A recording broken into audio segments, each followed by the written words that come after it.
살아계신 하나님의 말씀 봅니다. 구약성경 욥기 1장 20절에서 22절입니다. 욥이 일어나 겉옷을 찢고 머리털로 밀고 땅에 엎드려 경배하며 가로되 내가 못해서 적신이 나왔은즉 또한 적신이 그리로 돌아가올지라. 주신 자도 여호와시요 취하신 자도 여호와시오니 여호와의 이름이 찬송을 받으실지니라 하고, 이 모든 일에 욥이 범죄하지 아니하고 하나님을 향하여 어리석게 원망하지 아니하니라. 아멘. 기도합니다. 이 시간도 은혜 주시고 이 시간도 축복하여 주셔서 생명의 말씀이 우리에게 드리게 하시고, 이를 통해 빛장 안에 은혜 받고 하나님께 영광 돌리며 살아가게 해주옵소서. 오늘 성령 충만케 해주셔서 감사하며 예수님의 이름으로 기도합니다. 아멘. 사탄은 우리가 믿음이 있는지 우리의 믿음을 고발합니다. 그래서 우리가 믿음이 없다는 사실을 증명하려고 노력하는 것이 이 사탄의 활동입니다. 그래서 우리를 보면서 사탄은 어떻게 말하냐면 구원받을 수 없는 죄인이다, 하나님 나라에 갈 수 없다, 그 정도로 형편없다는 사실을 증명하려고 합니다. 오늘 구절을 보면 사탄이 여호와께 대답하여 가로되 욥이 어찌 까닭없이 하나님을 경외하리이까. 사탄이 지금 욥이 믿음 없다는 사실을 고발하고 있는 겁니다. 욥이 하나님을 경외한다고 하는데 순전한 믿음이 아니다 라는 사실을 지금 고발하고 있습니다. 하나님을 경외하고 있는 것이 아니라 물질을 얻으려고 더 많은 소유물을 갖고 살아가려고 하나님을 경외하는 척하고 있다는 고발을 하고 있습니다. 그러면서 욥이 믿음 없다는 사실을 증명하는 이런 방법을 제시하고 있습니다. 11절에 보면 이제 주의 손을 펴서 그의 모든 소유물을 치소서, 그리하면 정령 대면하여 주를 욕하리이다. 하나님이 욥이 갖고 있던 소유물을 거둬가신다면 욥의 진짜 모습을 볼 수 있을 거라고 말하고 있습니다. 바로 사탄은 욥의 믿음에 대해서 지금 도전을 하고 있는 겁니다. 일단 이제 욥은 자신이 믿음이 있다는 사실을 증명해야 합니다. 소유물을 더 많이 가지려는 욕심으로 살고 있는 것이 아니라 정말로 하나님을 믿는 믿음으로 살고 있다는 사실을 밝혀야 하는 것이 욥의 입장이 됐습니다. 사탄은 욥의 믿음 없다는 사실을 증명하기 위해서 욥의 모든 소유물들을 다 빼앗아 버립니다. 그런데 20절에 보면 욥이 일어나 겉옷을 찢고 머리털을 밀고 땅에 엎드려 경배하며, 여러분 한순간에 모든 것을 다 잃어버렸는데 그럼에도 불구하고 욥은 분노하지 않습니다. 그리고 도리어 하나님 앞에 더 겸손하게 지금 나아가고 있습니다. 어떻게 모든 것을 다 빼앗겼는데 모든 것을 다 잃어버렸는데도 불구하고 분노하지 않고 하나님을 찬양할 수 있었겠습니까? 우리도 어찌 보면 지금 사탄의 도전을 받고 있습니다. 바로 이런 도전 속에서 우리가 어떻게 우리의 믿음을 증명할 수 있겠습니까? 욥은 자신의 믿음을 증명했고, 그리고 더 나아가서 그 믿음으로 말미암아 믿음이 업그레이드되는, 믿음이 더 큰 믿음으로 변하는 축복을 그가 받을 수 있었습니다. 그 비밀이 어디 있었느냐? 욥이 어떤 믿음을 갖고 있었느냐? 두 가지를 먼저 보면, 이 첫 번째는 모든 소유물이 하나님의 것이라는 사실을 그가 고백합니다. 21절 후반절에 보면 주신 자도 여호와시오 취하신 자도 여호와시오니 여호와의 이름이 찬송을 받으실지니라. 하나님을 믿는 이런 믿음이 욥으로 하여금 겸손하게 만들었습니다. 자기가 지금 갖고 있었던 모든 소유물, 내가 좀 누리고 있는 모든 것들이 다 하나님이었다, 하나님 것이다 라는 사실을 그가 믿고 있었고 그것을 고백하고 있습니다. 그래서 모든 소유물을 다 잃어버렸다 할지라도 하나님을 찬양할 수 있는 것은 그가 갖고 있는 모든 것이 하나님 것임을 그가 믿고 있었기 때문입니다. 도서관에 가서 책을 빌려오면 그 중에 탐나는 책도 있습니다. 우리 집에 그냥 계속 뒀으면 좋겠다. 정말 중요한 자료가 들어있는 그런 책을 빌려서 봤다고 우리가 가정을 하면, 그런데 도서관에서 빌린 책은 시간이 딱 되면 도서관에서 반납하라고 전화가 옵니다. 그러면 갖다가 이 반납을 하면서 그래서 책이 너무나 좋아서 반납하기 싫다고 화를 내는 사람은 없습니다. 그런데 왜 화를 내지 않느냐면 그것은 내게 아니었으니까. 내가 비싼 돈을 주고 산 책은 그 책을 다른 사람이 빌려가서 안 갖고 오면 그러면 내가 화가 나죠. 오랫동안 보관하고 싶었던 아주 중요한 책 같은 경우는 그것을 잃어버리면 화가 나고 또 그걸 상대에게 돌려달라고 우리 말을 하기도 합니다. 이것과 같은 거죠. 모든 것이 하나님의 것임을 믿는 사람이라면 하나님이 돈을 돌려달라고 했을 때 거기가 분노할 이유가 없는 겁니다. 원래부터 하나님의 것이었고 지금 내가 잠시 그것을 갖고 누리고 있었을 뿐이기 때문입니다. 그래서 도리어 우리가 어떻게 보면 지금까지 하나님이 주신 것 때문에 내가 살 수 있었음을 감사해야죠. 하나님 때문에 내가 누릴 수 있었던 것으로 인해서 도리어 감사하는 것이 옳은 일이 되는 겁니다. 욥이 자신의 믿음을 지킬 수 있었던 것은 원래부터 자기가 갖고 있는 것이 하나님의 것이었고 하나님이 잠시 무료하여 사용하라고 허락해 주신 것이다 라는 이런 신앙 때문이었습니다. 또 두 번째 그가 믿음을 지킬 수 있었던 모습이 있는데 무슨 일이든 간에 이것이 다 하나님의 뜻이라는 사실을 그가 믿고 있었습니다. 욥기서 23장 10절에 보면 나의 가는 길을 오직 그가 아시나니 그가 나를 단련하신 후에는 내가 정금같이 나오리라. 소용을 주시는 것도 때때로 다시 가져가시는 것도 하나님의 뜻이라고 고백하고 있습니다. 하나님은 내가 가는 길을 이미 다 알고 계시죠. 우리 미래까지 내가 어떻게 살지 하나님은 다 아시고 내가 어떤 모습으로 어떤 결정을 하며 살아가는지 하나님은 다 아시고 우리를 인도하고 계십니다. 그렇다면 하나님이 내 소유물을 가져가시는 것도 그것이 내게 유익하기 때문에 하나님이 가져가시는 것이고 또 하나님은 아무런 목적도 없이 우리를 힘들게 하시는 적이 없다는 사실을 그가 고백하고 있습니다. 그래서 모든 소유물을 잃고 육체의 질병으로 그가 고생하고 있지만 그것조차도 하나님은 목적을 가지시고 그렇게 하신다라고 믿고 있는 겁니다. 내가 부족하니까 나를 훈련시키는 것이고 내가 어리석으니까 내가 잘못 살고 있으니까 하나님 나를 고치시는 한 과정이라고 그가 고백하고 있습니다. 그렇다면 분노할 이유가 없는 겁니다. 22절에 보면 이 모든 일에 욥이 범죄하지 아니하고 하나님을 향하여 어리석게 원망하지 아니하니라. 하나님이 욥에게 주셨던 모든 것을 다 거둬가신다 할지라도 욥은 하나님을 원망하지 않았습니다. 욥이 감당할 수 있는 정도밖에 안 돼서 그러느냐? 근데 그렇지 않아요. 이 엄청난 일을 어떻게 욥이 감당할 수 있었겠습니까? 감당할 수 없는 부분이죠. 욥이 갖고 있었던 그 많은 수많은 재산들이 하루아침에 사라졌어요. 그가 살아가는 아들들이 한순간에 다 사라지고 없습니다. 그리고 그의 육체는 질병이 들어서 견딜 수가 없을 만큼 고통스러운 가운데 그가 놓여 있습니다. 이걸 어떻게 감당하겠습니까? 욥이 분노할 줄 몰라서, 욥이 화를 낼 줄 몰라서 그래서 참고 있습니까? 아니에요. 그저 화를 낼 수 있고 분노할 수 있는 사람이었습니다. 그리고 더 나아가서 욥이 지금 경험하고 있는 것은 하나님이 아니시라는 겁니다. 그가 경험하고 있는 것은 지금 나와 함께 있으면 하나님이 나를 떠난 것 같은 느낌. 내가 아무리 기도해도 응답하시 아니하시는 하나님을 그가 경험하고 있습니다.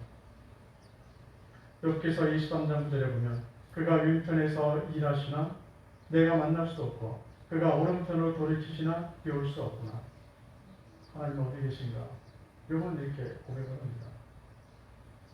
내가 왼쪽으로 가봤더니 하나님 오른쪽에 계시나 그쪽에 안 계셨고 오른쪽으로 가봤더니 하나님 왼쪽에 계시는지 그곳에도 안 계셨고 결국 욥은 너무나 힘들었다는 거예요. 지금 견딜 수 없을 만큼 힘들어서 하나님 앞에 기도했지만 하나님의 응답을 받지 못했다고 고백하고 있습니다. 하나님의 도우심을 받고 싶어서 그래서 그렇게 하나님을 찾았지만 하나님을 만날 수 없었다라고 고백합니다. 친구들을 통해서라도 위로받고 싶어서 그 친구들을 통해서도 뭔가 힘을 얻고 싶었지만 그 친구들은 도리어 욥을 비난하는 자로 바뀌었습니다. 배신감을 느낄 수밖에 없는 상황이 됐죠. 그가 그 당시에 최고 부자라는 소리를 듣고 살았지만, 존경받는 삶을 살았지만, 이제 자신의 손에 남아있는 것은 아무것도 없었고, 이제는 지나가는 사람조차 벽을 바라보면서 비웃고 그를 조롱하는 이런 모습을 보여주고 있었습니다. 그렇다면 그에게 아무런 희망도 없는 거예요. 그렇게 하나님의 부재를 경험하면서도, 그렇게 기도했는데도 응답받지 못하고 있으면서도, 그렇게 하나님을 찾았는데도 불구하고 그가 하나님을 만나지 못하고 있음에도 불구하고 욥은 하나님을 찬양하고 있었고 여전히 하나님을 찾고 있었습니다. 그가 모든 희망이 다 사라졌음에도 불구하고 여전히 하나님을 의지하며 하나님을 바라보며 그 소망을 잃어버리지 않고 있었습니다. 이것이 바로 사탄이 믿음이 없다고 그에게 도전해 왔을 때 나는 믿음 있는 사람이라는 사실을 증명하는 모습이었습니다. 욥은 고난 중에도 낙심하지 않았고 하나님을 원망하는 말을 하지 않았습니다. 고난 속에서도 하나님을 소망으로 삼고 하나님을 만나는 이런 소망, 이 모습으로 삶을 살았습니다. 이것이 바로 믿음을 증명한 모습이죠. 우리의 믿음에 도전하는 사탄에 대해서 어떻게 우리의 믿음을 증명할 수 있겠습니까? 지금 우리는 어찌 보면 사탄의 도전에 직면해져 있고 어찌 보면 우리의 믿음을 증명해야 하는 상황 속에서 우리가 지금 살아가고 있습니다. 우리가 어찌 보면 지금까지 한 번도 경험해보지 못했던 시대를 우리가 살아가고 있습니다. 우리가 교회에서 모여서 예배드리지 못한다는 사실을 상상이나 해보셨습니까? 저는 생각을 못 해봤어요. 내 시대에, 내가 살아있는 이 시대에 교회에 오는 것이 그렇게 힘들고 교회에 모여서 얼굴 맞대면서 예배드리는 것이 힘든 세상이 올 거라는 생각을 해보지 못했습니다. 여기서 바로 예수님 오시기 직전에나 잠깐 있다가 없어질 일이라고 생각하고 있었는데 지금 우리가 그 일을 경험하고 있습니다. 교회 다니는 일에 있어서 우리가 언제 세상에서 비난을 받아봤습니까? 교회 다닌다는 이유 때문에 세상에서 우리를 멀리하는 이런 세상을 우리가 언제 살아봤습니까? 이건 상상도 못했던 일들이죠. 우리가 전염병으로 인해서 굉장히 많은 세월 동안 격리되고 또 하고 싶은 일을 못하고 그런 제한된 삶을 살아가면서 많은 사람들이 분노하고 우울에 빠진다고 전문가들은 이걸 모아서 말해주고 있습니다. 이런 믿음을 조롱하는 이런 사탄의 도전에 대해서 우리가 어떻게 맞서서 승리할 수 있겠습니까? 우리는 이런 일을 당할 때 분노해야 되겠습니까? 사탄이 기다리고 있는 것이 뭔가면 우리가 분노하고 우리가 낙심하는 일입니다. 뭘 이런 세상에 있느냐, 뭘 교회에서 그렇게밖에 못하느냐, 이런 부분에 대해서 분노하는 사람들이 있죠.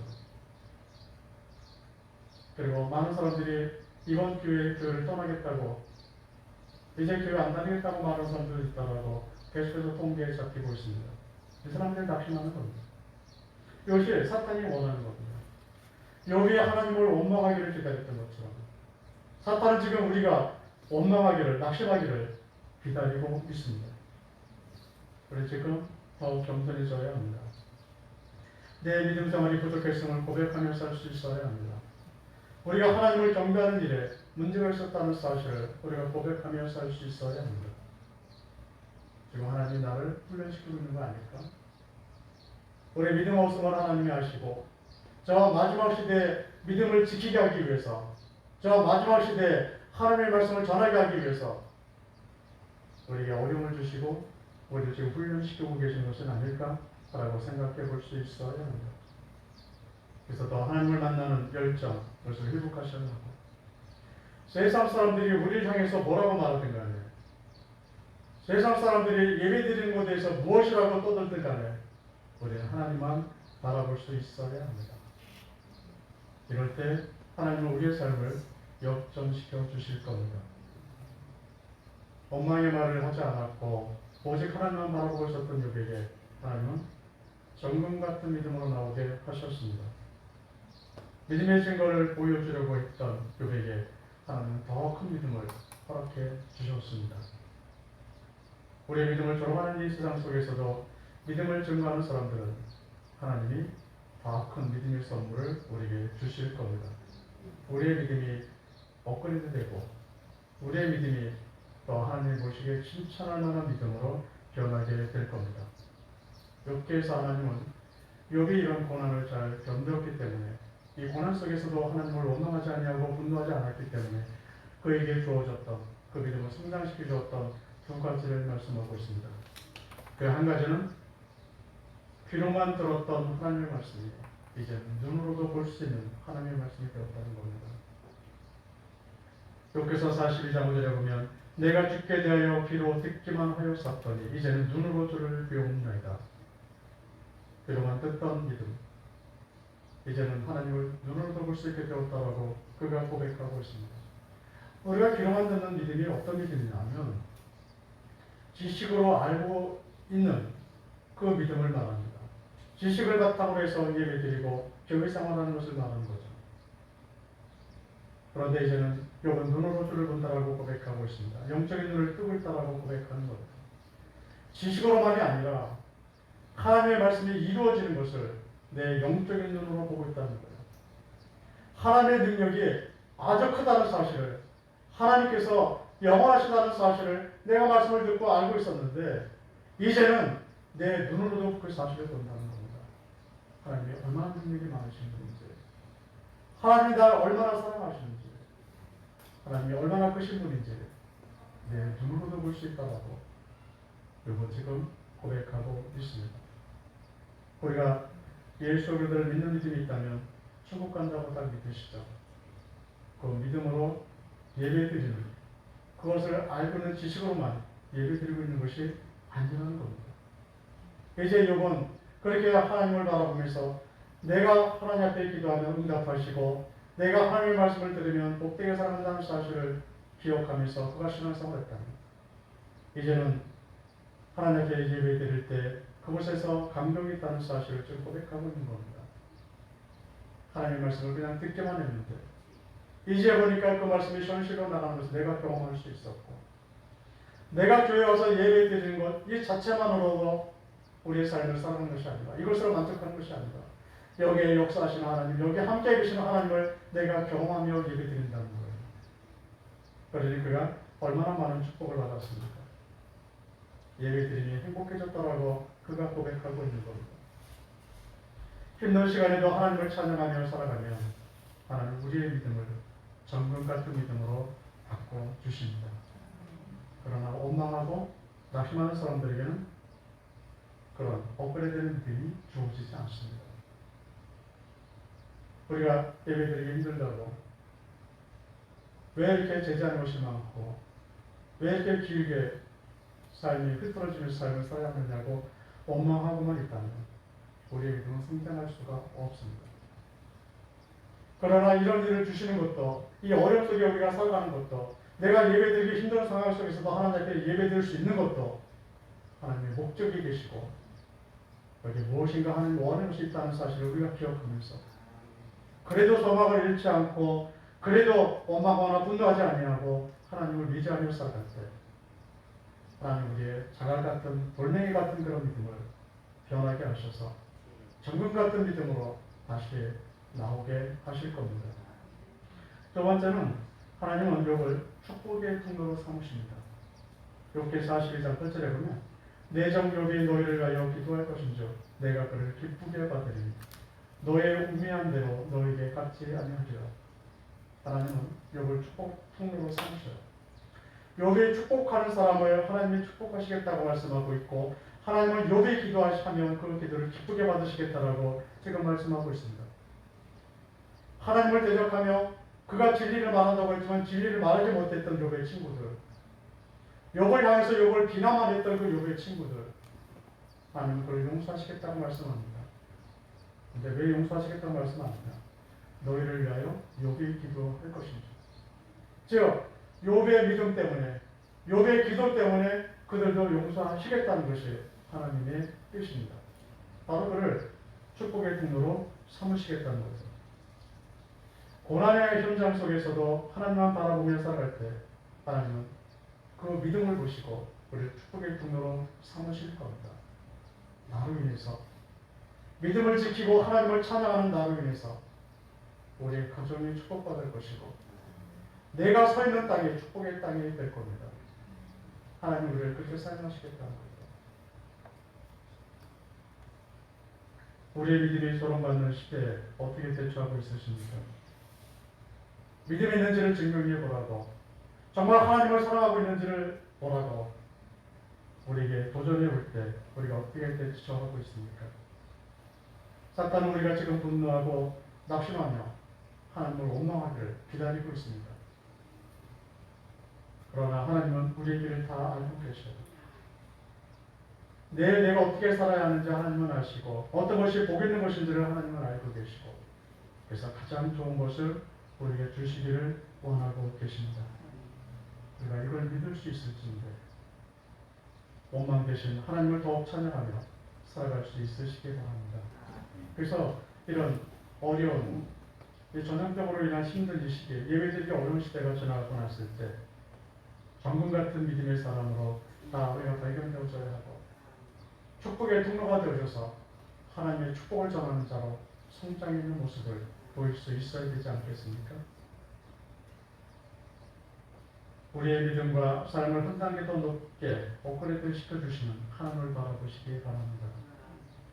오늘 우리의 믿음의 눈을 뜨고 내가 경험해보지 못했던 이 시대, 모이는 예배가 중단되고 주일학교가 중단되는 이 고난의 시기, 이 시기를 오직 믿음으로 보내실 수 있으시기 바랍니다. 그래서 또 한 주간도 승리의 삶을 살아갈 수 있으시기를 예수님의 이름으로 축원드립니다. 기도합니다. 우리의 믿음을 시험하는 이 시대에, 우리의 믿음이 조롱받는 이 시대에 우리가 원망하고 낙심하는 분노하는 삶이 되지 않게 하시고 도리어 더 겸손해져서 하나님을 의지하며 하나님을 바라보며 찬양하는 자로 살아갈 수 있게 해주옵소서. 그래서 이 어려움이 끝났을 때 정금 같은 믿음으로 우리가 나오게 하시고 축복의 통로로 세워지게 해주옵소서. 하나님께서 우리가 살아가는 동안에 우리와 동행하시고 우리에게 가장 좋은 것을 주시는 분임을 믿는 믿음으로 살아가게 해줄 줄로 믿습니다. 한 주간 살아